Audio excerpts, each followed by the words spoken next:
Hello dear students, आज के video में हम डिफरेंशिएशन का एक ऐसा टॉपिक डिस्कस कर रहे हैं जो हर साल सेक्शन सी में 10 मार्क्स का पूछा जा रहा है।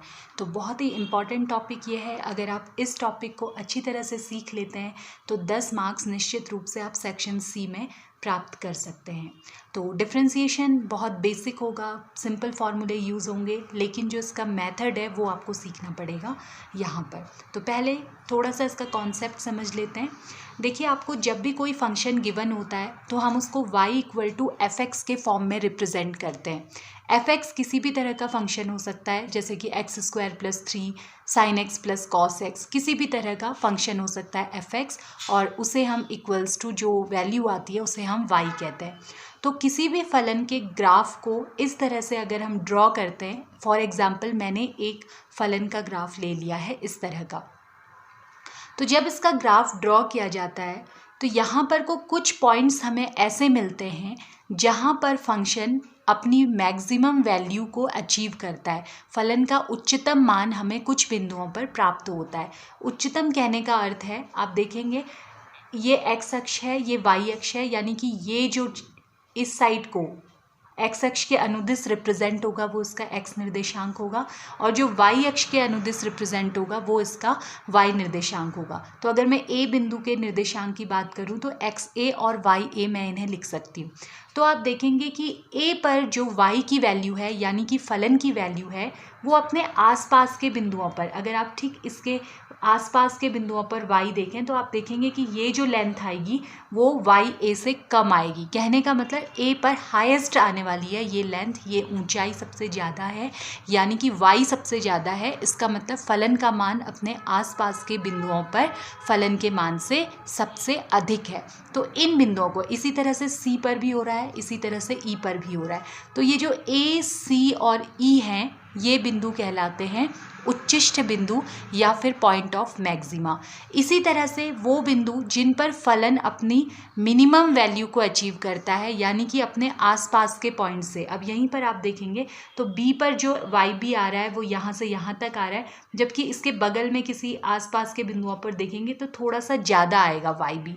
तो बी पर जो y की वैल्यू है, ये बी तक की जो ऊंचाई है वो आसपास के बिंदुओं पर ऊंचाई से कम है, यानी कि y निर्देशांक छोटा है, यानी फलन का मान कम है। तो ये वाले पॉइंट्स कहलाएंगे पॉइंट ऑफ मिनिमा या फिर निम्निष्ठ बिंदु। तो इसे हम समराइज कर सकते हैं कि उच्चिष्ट बिंदु या जिन्हें हम पॉइंट ऑफ मैक्सिमा कहते हैं वो है ए, सी और ई, और निम्निष्ठ बिंदु जिन्हें हम पॉइंट ऑफ मिनिमा कहते हैं वो हैं बी, डी और एफ। तो ये तो उन पॉइंट्स की बात हुई जहाँ पर y का मान मिनिमम या मैक्सिमम आने वाला है, वो पॉइंट्स, वो बिंदु। अब इन बिंदुओं पर फलन का मान क्या है? मान लीजिए जैसे ये फलन का मान 10 है, ये फलन का मान 2 है, तो ये मान कितना आ रहा है वह कहलाएगा उच्चिष्ट बिंदुओं पर पॉइंट ऑफ मैक्सिमा पर फलन का मान कहलाएगा y मैक्सिमम, यानी कि उच्चतम मान, और निम्निष्ठ बिंदु पर जो फलन का मान आएगा वो कहलाएगा y मिनिमम, यानी कि निम्नतम मान। तो एग्जाम में क्वेश्चन आपका कैसा आता है, आपको कोई फलन दिया हुआ रहेगा और वो पूछा जाएगा कि इसका उच्चतम मान ज्ञात कीजिए, इसका निम्नतम मान ज्ञात कीजिए।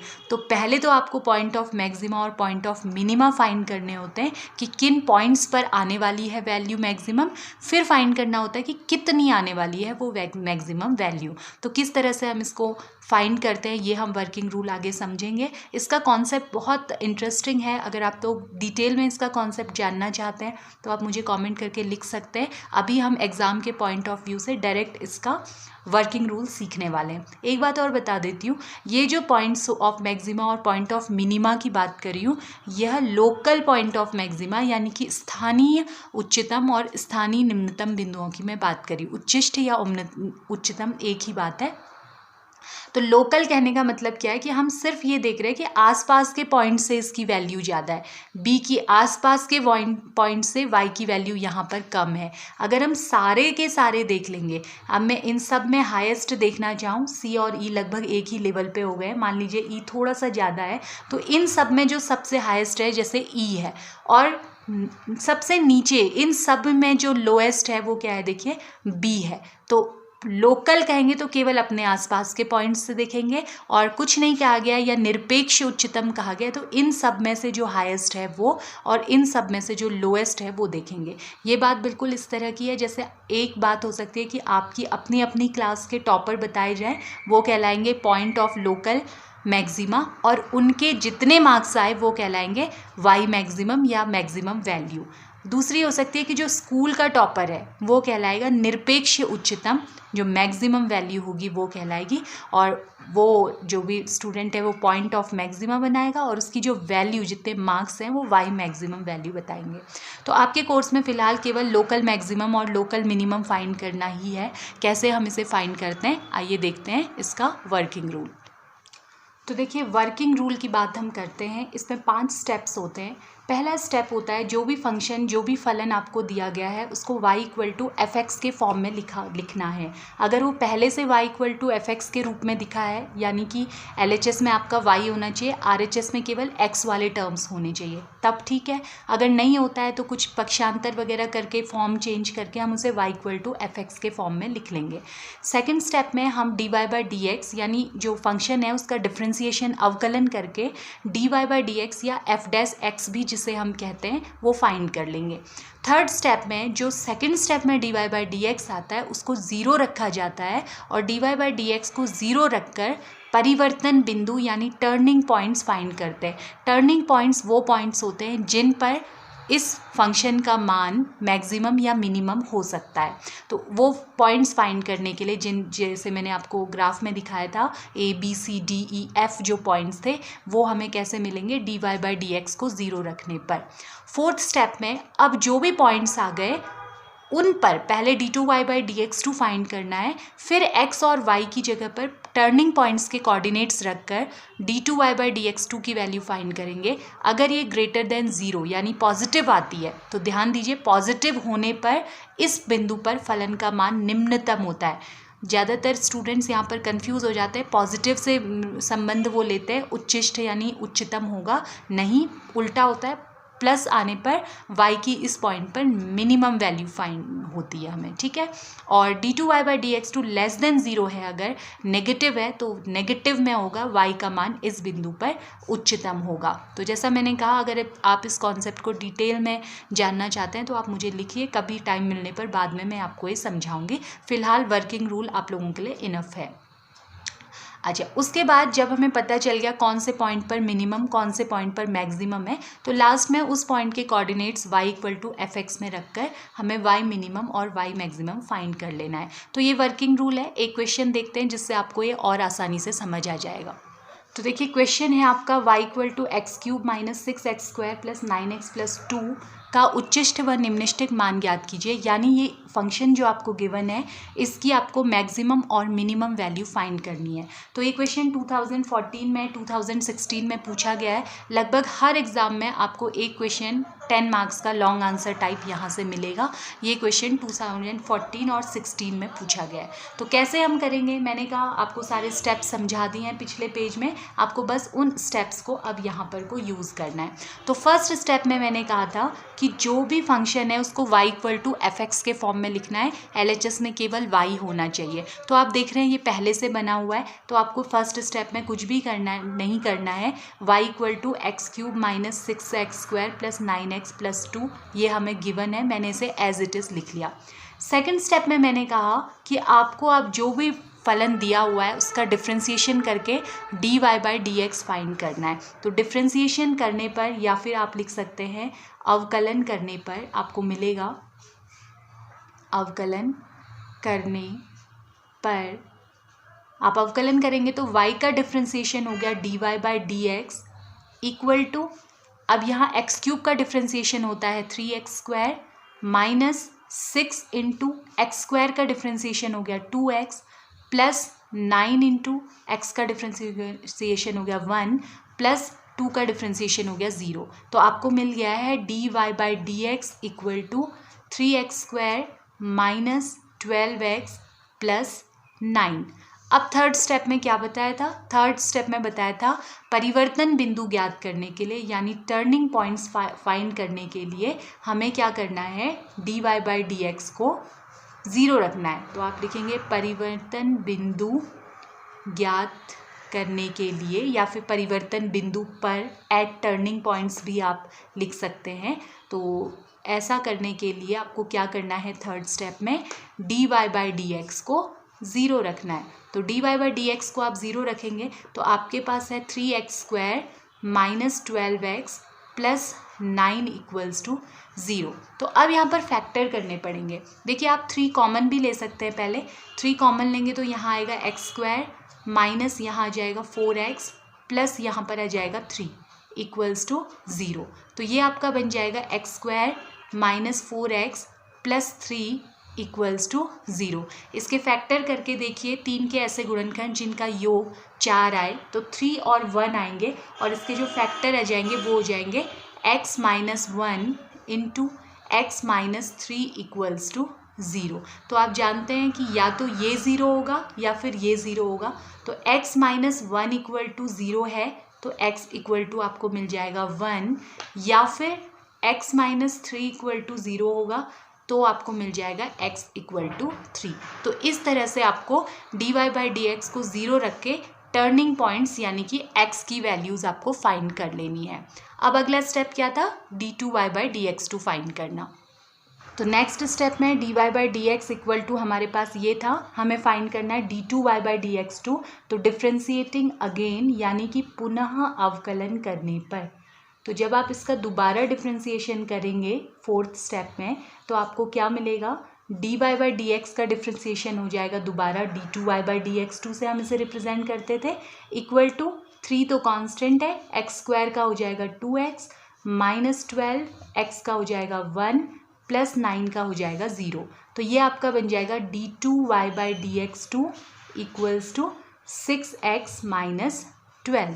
तो अब मैंने आपको क्या बताया था, जो परिवर्तन बिंदु हैं यानी कि x इक्वल टू 1 और x इक्वल टू 3, उन पर हमें d2y by d x two find करना है। तो सबसे पहले हम x इक्वल टू 1 पर देखते हैं। x इक्वल टू 1 पर d2y by d x to यानी कि आपको x की जगह 1 रख देना है। तो 6 इंटू 1 माइनस 12 यानी ये आपका बन गया 6 माइनस 12।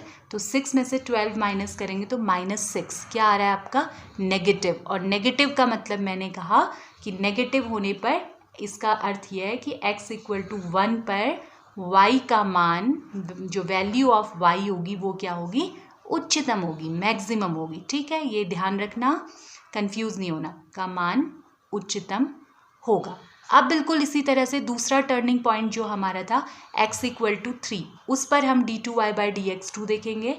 तो x इक्वल टू 3 पर d2y by d x two की वैल्यू आ जाएगी 6x माइनस 12 था तो 6 इंटू 3 माइनस 12, तो ये हो जाएगी 18 माइनस 12 यानी कि 6। तो आप देख रहे हैं कि ये पॉजिटिव आ रही है, that means x equal to 3 पर y का मान, वैल्यू ऑफ y जो होगी वो मिनिमम यानी कि निम्नतम होगी। प्लस में मिनिमम, नेगेटिव में उच्चतम, निम्नतम होगी। और अब आपको ये दोनों वैल्यूज़ मिनिमम और मैक्सिमम फाइंड कर लेनी है जो आपकी डेफिनेशन थी। तो हमारी फलन की जो परिभाषा थी वो थी y equal to x cube minus 6x² plus 9x plus 2। हम जान गए हैं कि x इक्वल टू 1 पर हमारा जो फलन आ रहा है वो क्या आ रहा है,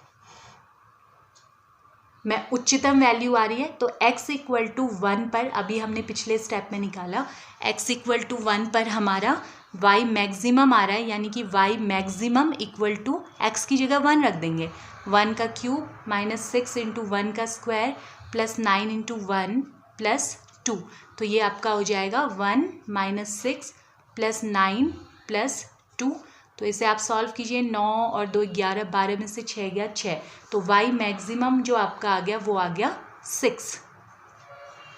इसी तरह से दूसरा टर्निंग पॉइंट था x इक्वल टू 3, इस पर आपको फाइंड कर लिया था आपने, y की वैल्यू मिनिमम थी तो हम इसे लिखेंगे y मिनिमम और x की जगह रखेंगे 3। तो ये होगा 3 cube minus 6 into 3 square plus 9 into 3 plus 2। तो ये हो जाएगा 27 माइनस 54 प्लस 9 इंटू 3 हो गया 27 प्लस 2। तो ये 27 प्लस 27 जो है 27 और 27 54 हो गया, 54 माइनस 54 ये तो पूरा कैंसिल आउट हो जाएगा और आपका बच जाएगा 2।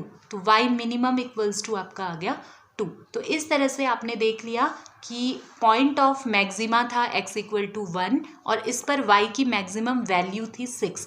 पॉइंट ऑफ मिनिमा था x इक्वल टू 3 और इस पर y की मिनिमम वैल्यू थी 2। तो वैल्यू जो आएगी वो y की आएगी, जो पॉइंट आएगा यानी कि x के कोऑर्डिनेट्स आएंगे। तो इस तरह से आपको ये 10 मार्क्स का क्वेश्चन सॉल्व करना था, बहुत मुश्किल नहीं है। इसी तरह का सिमिलर क्वेश्चन एक मैं आपको होमवर्क दे रही हूँ। तो ये क्वेश्चन है y equal to x cube plus x square minus 8x plus 1। इसके लिए आपको मैक्सिमम और मिनिमम वैल्यू फाइंड करनी है। इस क्वेश्चन को आप सॉल्व कीजिए। तो अगली प्रॉब्लम जो हम डिस्कस कर रहे हैं वो 2018 में पूछी गई है 10 मार्क्स की।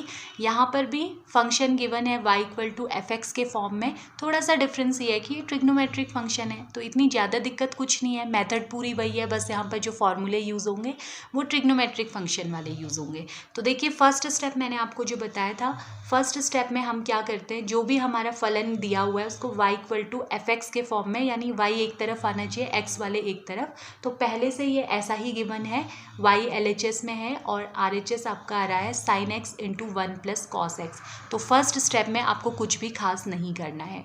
सेकंड स्टेप में आपको क्या करना होता था, डिफ्रेंसिएशन करना होता था, अवकलन करना है, differentiating both sides with respect to x के सापेक्ष अवकलन करने पर। तो x के सापेक्ष जब आप अवकलन करेंगे तो ये आपका बन जाएगा dy by d x equal to, यहाँ पर अभी केवल मैं बाहर से डिफ्रेंसिएशन का साइन यानी डी बाई डी एक्स लगाती हूँ और बाकी ये फंक्शन ऐसे ही लिखती हूँ sine x into 1 plus cos x. तो आप देख रहे हैं यहाँ पे दो फंक्शन हो गए, ये फर्स्ट फंक्शन है, ये सेकंड फंक्शन है। तो प्रोडक्ट रूल लगेगा, फर्स्ट फंक्शन यानी कि sine x into differentiation of second, तो डायरेक्ट मैं डिफ्रेंसिएशन कर देती हूँ, दूसरे का डिफ्रेंसिएशन यानी 1 का अवकलन आ जाएगा 0 प्लस कॉस एक्स का डिफ्रेंसिएशन क्या होता है माइनस साइन एक्स, तो 0 प्लस माइनस साइन एक्स, ये आपका आ जाएगा, कर्ली ब्रैकेट यहाँ पे यूज़ करेंगे। प्लस प्रोडक्ट रूल क्या होता है, पहला फलन गुणा दूसरे का अवकलन प्लस अब दूसरा फलन यानी कि 1 plus cos x into differentiation of first, sine x का डिफ्रेंसिएशन हो जाएगा कॉस एक्स। तो इसको थोड़ा सा ठीक कर लेते हैं अंदर सॉल्व करके। तो ये हो जाएगा साइन एक्स, 0 छोड़ देंगे, प्लस माइनस माइनस हो गया, minus sine x plus 1 plus cos x into cos x. तो अब इसे अंदर मल्टीप्लाई कर देते हैं, अंदर मल्टीप्लाई करने से माइनस प्लस माइनस माइनस हो गया, sine x into sine x हो गया साइन स्क्वायर एक्स, प्लस ऐसे ही यहाँ पर 1 कॉस एक्स से मल्टीप्लाई होगा तो cos x plus cos x into cos x हो गया कॉस स्क्वायर एक्स। तो एक काम मैं यहाँ पर को करूँगी, ये जो दोनों कॉस में आ रहे हैं मैं इसको भी कॉस में बदलती हूँ। हमारे पास ट्रिग्नोमेट्रिक में एक फार्मूला होता है और वो फार्मूला होता है sine square x equal to 1 minus cos square x. तो इस फॉर्मूले को यूज़ करते हुए मैं साइन स्क्वायर एक्स की जगह लिखूंगी माइनस, ऐसे ही रहेगा, साइन स्क्वायर की जगह मैं लिखूंगी 1 minus cos square x plus cos x plus cos square x, ऐसे ही लिख दूंगी। तो ये माइनस अंदर मल्टीप्लाई करेंगे तो -1, ये माइनस माइनस प्लस हो जाएगा, cos square x plus cos x plus cos square x. तो देखिए ये दोनों ऐड हो जाएंगे, 2 कॉस स्क्वायर एक्स हो गए प्लस कॉस एक्स माइनस 1। तो ये हमारा आ गया है dy बाई डी एक्स। तो अगला काम हमारा जो है वो है टर्निंग पॉइंट्स फाइंड करना, जो कि थर्ड स्टेप में हम क्या करके फाइंड करते हैं, dy बाई डी एक्स को 0 रख के। स्टेप में परिवर्तन बिंदु पर, परिवर्तन बिंदु जो भी आएंगे, परिवर्तन बिंदु यानी कि एट टर्निंग पॉइंट्स, हमारा जो dy बाई डी एक्स आया पिछले स्टेप में वो क्या होना चाहिए, dy by d x equal to होना चाहिए 0। तो dy बाई डी एक्स हमने निकाला था 2 cos square x plus cos x minus 1 equal to 0। तो अब इसके फैक्टर करने हैं बिल्कुल वैसे ही तरह से, अगर ये x होता 2x square plus x minus 1 के फैक्टर आप जैसे करते, बस अभी कॉस आ गया है तो 2 गुणा 1, 2 के ऐसे गुणनखंड जिनको घटा के कॉस का कोफिशिएंट क्या है 1 है, तो इसके फैक्टर्स आपके आ जाएंगे 2 कॉस स्क्वायर एक्स प्लस 2 और 1 ही होंगे तो आप इसको लिख सकते हैं 2 cos x minus cos x -1 equal to 0। तो इन दोनों में आप कॉमन ले सकते हैं 2 cos x, अंदर आपका आ जाएगा cos x, यहाँ cos x बच गया, प्लस यहाँ बच गया 1, माइनस यहाँ 1 कॉमन ले लेंगे तो इधर आ गया cos x और इधर आ गया +1 इक्वल टू 0। तो अब दोनों में से आप कॉमन ले लेंगे cos x +1 और यहाँ आपका आ जाएगा 2 cos x -1 इक्वल टू 0। तो या तो ये 0 होगा cos x +1 इक्वल टू 0, या फिर ये 0 होगा 2 cos x -1 इक्वल टू 0। तो यहाँ 1 को इधर पक्षांतर कर देंगे, ट्रांसफ़र कर देंगे तो cos x इक्वल टू -1 आएगा। -1 होती है cos पाई की वैल्यू, ये आप जब ट्रिग्नोमेट्री पढ़ेंगे तो आप आसानी से जान जाएंगे कि -1 cos पाई की वैल्यू होती है। दोनों साइड कंपैरिजन करने से x इक्वल टू आ जाएगा आपका पाई यानी कि 180 डिग्री। यहाँ पर को जब आप निकालेंगे 2 cos x इक्वल टू इधर करेंगे 1, तो cos x इक्वल टू आपका आ जाएगा 1/2। तो 1/2 कौन से कोण के लिए cos की वैल्यू होती है? cos 60, या 60 को हम पाई के टर्म्स में लिखते हैं π/3। तो दोनों साइड कंपैरिजन करेंगे तो x इक्वल टू आ जाएगा π/3। ठीक है, तो नति परिवर्तन के 2 पॉइंट्स आए हैं हमारे, x इक्वल टू पाई और x इक्वल टू π/3। लेकिन क्योंकि ये प्रूफ दैट का क्वेश्चन है, सिद्ध कीजिए कि π/3 पर लिखा है, तो यानी कि आपको केवल इस वाले पॉइंट पर चेक करना है कि अब ये पॉइंट, इस पॉइंट पर फलन की वैल्यू मैक्सिमम है या मिनिमम है। तो केवल इस पॉइंट के लिए अभी आपको चेक करना है, क्योंकि क्वेश्चन में सिर्फ इसके बारे में पूछा गया है, इसके लिए नहीं पूछा गया है। अगर आपको ये फैक्टर करने में प्रॉब्लम है तो सिंपल सी बात है, cos x को आप y मान लीजिए, तो 2y² + 2y - 1 इसके फैक्टर कीजिए। अब ये आप आसानी से कर लेंगे, इसके फैक्टर आपके आएंगे y + 1 और 2y - 1। तो वापस y की जगह रख देंगे cos x, तो y की जगह cos x रख देंगे, तो ये आपका आ जाएगा cos x + 1 × 2 cos x - 1। तो इस तरह से भी आप इसे समझ सकते हैं, अदरवाइज़ ये भी ज़्यादा मुश्किल नहीं है। तो अभी तो हमें टर्निंग पॉइंट्स मिले। अब 4th स्टेप में हमें क्या निकालना है? d2y/dx2। तो dy/dx जो हमारा आ रहा था, ये आ रहा था, इसी की हेल्प से हम d2y/dx2 निकालेंगे। तो हम लिखेंगे पुनः अवकलन करने पर, डिफ्रेंशिएटिंग इट अगेन। तो जब आप इसका दोबारा डिफ्रेंशिएशन करेंगे तो देखिए यहाँ पर dy/dx का तो हो जाएगा d2y/dx2 इक्वल्स टू, इसका अभी मैं नेक्स्ट लाइन में करूँगी, केवल d/dx लिख देती हूँ, 2 cos² x को मैं लिख देती हूँ cos x² प्लस ये cos x है -1। तो देखिए कैसे डिफ्रेंशिएशन होगा, 2 कांस्टेंट है, अब cos x² t² जैसा हो गया, t² का होता है 2t, चेन रूल फिर से अप्लाई हो गया, 2t यानी cos x, और जिसे हम t कहते हैं, cos x को हमने t कहा था, इनटू में, गुणा में उसका डिफ्रेंशिएशन फिर से करते हैं, तो cos x का आ जाएगा -sin x प्लस, अब cos x का डिफ्रेंशिएशन -sin x -1 का डिफ्रेंशिएशन हो गया 0। तो ये आपको मिल गया 2 2 4, माइनस शुरू में लिख देते हैं, cos x × sin x लिखें या फिर sin x × cos x लिखें, और यहाँ पर प्लस माइनस माइनस हो गया sin x। तो ये आपको क्या मिला? d2y/dx2। अब क्वेश्चन में पूछा गया है x इक्वल टू π/3 पर, जो हमारा टर्निंग पॉइंट आ रहा था, इस पर हमें चेक करना है केवल, x इक्वल टू पाई पर अभी नहीं करना है, क्योंकि उसने केवल x इक्वल टू π/3 पर पूछा है। तो x इक्वल टू π/3 पर d2y/dx2 निकालेंगे, यानी जहाँ जहाँ x आ रहा है वहाँ π/3 रख देंगे। तो -4 × sin π/3 × cos π/3 माइनस साइन π/3। तो मैंने कहा π/3 का मतलब कितना होता है? 60 डिग्री। अगर आपको डिग्री में समझना ज़्यादा आसान लगता है तो, अदरवाइज़ आपको पाई में भी आना चाहिए। तो -4 × अब साइन π/3 यानी साइन 60 कितना होता था? √3/2 होता था, इंटू कॉस π/3 यानी कॉस 60 होता था 1/2, माइनस साइन π/3 यानी साइन 60 होता है √3/2। तो इसमें आप देखिए क्या हो जाएगा, ये 2 2 4, 4 से 4 कट जाएगा, ये आपका आ गया -√3, 4 से 4 कैंसिल हो गया और -√3/2 बच गया। तो आप इन दोनों में जब माइनस कॉमन ले लेंगे तो अंदर कॉमन लेने से ये बचेगा √3, ये भी माइनस कॉमन ले लिया है तो प्लस √3/2। तो इन दोनों को ऐड करेंगे एलसीएम लेके, तो 2√3 प्लस √3, आप एलसीएम ले रहे हैं 2, ये इससे मल्टीप्लाई होगा 2√3 प्लस √3, तो 2√3 प्लस √3 आपका आ गया 3√3। यानी कि -3√3/2।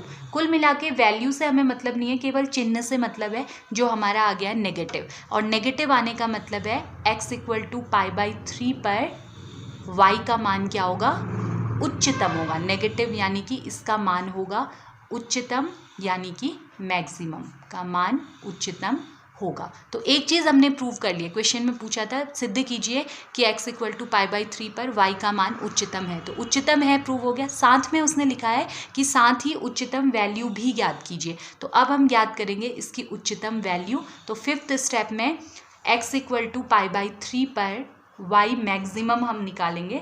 तो y मैक्सिमम के लिए जो इसकी शुरू में डेफिनेशन थी हम वो देखेंगे। डेफिनेशन हमारे फलन की थी sin x × 1 + cos x। तो x की जगह पर हमें क्या रख देना है अब, π/3। तो sin π/3 × 1 + cos π/3। तो इसको सॉल्व जब आप करेंगे तो ये आपको मिलेगा sin π/3 यानी sin 60 होता है √3/2 इंटू 1 + cos π/3 यानी cos 60 होता है 1/2। ये वैल्यूज़ आप सब ट्रिग्नोमेट्री में लर्न करेंगे, आपने 11th क्लास में पढ़ी भी होंगी। अगर नहीं की है तो जल्दी आप ये सारी वैल्यूज़ लर्न कर लेंगे, उसके बाद ये आपके लिए कोई भी प्रॉब्लम नहीं है। तो 1 + 1/2 हो गया आपका 3/2, एलसीएम लेके सॉल्व करेंगे तो ये आपका आ गया 3√3/4। तो ये आपकी y मैक्सिमम वैल्यू भी आपको मिल गई है, कितनी, 3√3/4। तो इस तरह से ये क्वेश्चन आपको सॉल्व करना था, जिसमें पहले तो आपको प्रूव करना था x = π/3 पर y का मान उच्चतम होगा, फिर आपको वो उच्चतम मान यानी y मैक्सिमम निकालना था। तो ये क्वेश्चन 2018 में पूछा गया था 10 मार्क्स का। तो इससे रिलेटेड एक प्रॉब्लम ये है y = sin x + cos x, इसका आपको उच्चतम और निम्नतम मान ज्ञात करना है। तो 2 प्रैक्टिस प्रॉब्लम हो गई हैं, दोनों प्रैक्टिस प्रॉब्लम आप सॉल्व कीजिए, इनके आंसर मुझे कमेंट बॉक्स में बताइए। और कोई कन्फ्यूज़न या डाउट हो तो आप मुझे लिख सकते हैं। कुछ और इम्पॉर्टेंट प्रॉब्लम्स हैं मैक्सिमा और मिनिमा पर, हालांकि कम पूछी जाती हैं वो, लेकिन फिर भी मैं आपको एक अलग से वीडियो में उनको बताऊँगी और इसके नोट्स कल आपको प्रोवाइड करवा दूँगी टेलीग्राम चैनल पर। पॉसिबल हुआ तो लिंक भी PDF नोट्स का डिस्क्रिप्शन बॉक्स में डाल दूंगी, अगर मैं लिंक क्रिएट कर पाई तो। अदरवाइज़ आप टेलीग्राम पर 0 to infinity सर्च करके नोट्स 4th यूनिट डिफ्रेंसिएशन के वहाँ से ले सकते हैं। तो यहाँ पर डिफ्रेंसिएशन चैप्टर कंप्लीट हो रहा है। नेक्स्ट वीडियो में हम स्टार्ट करेंगे एक नई यूनिट। पहले ट्रिग्नोमेट्री का बेसिक कॉन्सेप्ट देख लेते हैं, क्योंकि कॉम्प्लेक्स नंबर्स में भी आपका वो यूज़ होना है। तो बहुत अब ज़्यादा नहीं बचा है सिलेबस, 7-8 वीडियो टोटल और हम अप्लाइड मैथमेटिक्स फर्स्ट के पढ़ेंगे और वहाँ पर आपका अप्लाइड मैथमेटिक्स का सिलेबस कंप्लीट हो जाएगा। उसके बाद मैं एक सीरीज़ स्टार्ट करूँगी जिसमें हर यूनिट के 5 इंपॉर्टेंट क्वेश्चंस केवल आपसे डिस्कस करूँगी, जिनके एग्ज़ाम में आने की पॉसिबिलिटी सबसे ज़्यादा रहेगी। तो आप सारे वीडियोस ज़रूर देखें। मैंने हर टॉपिक की प्लेलिस्ट पर मैं हर एक टॉपिक डाला है, मोस्ट इम्पॉर्टेंट टॉपिक की अलग प्लेलिस्ट बनाई है। टाइम बहुत कम रह गया है, बहुत ज़्यादा पॉसिबिलिटी है कि 15 मार्च के बाद कभी भी आपके प्रैक्टिकल स्टार्ट हो सकते हैं और जल्द ही एग्ज़ाम भी स्टार्ट होंगे। जैसे ही होंगे आपको कंफर्म न्यूज़ मैं दे दूँगी। तो तैयारी में जुट जाइए। मिलेंगे नेक्स्ट वीडियो में and thanks for watching the video.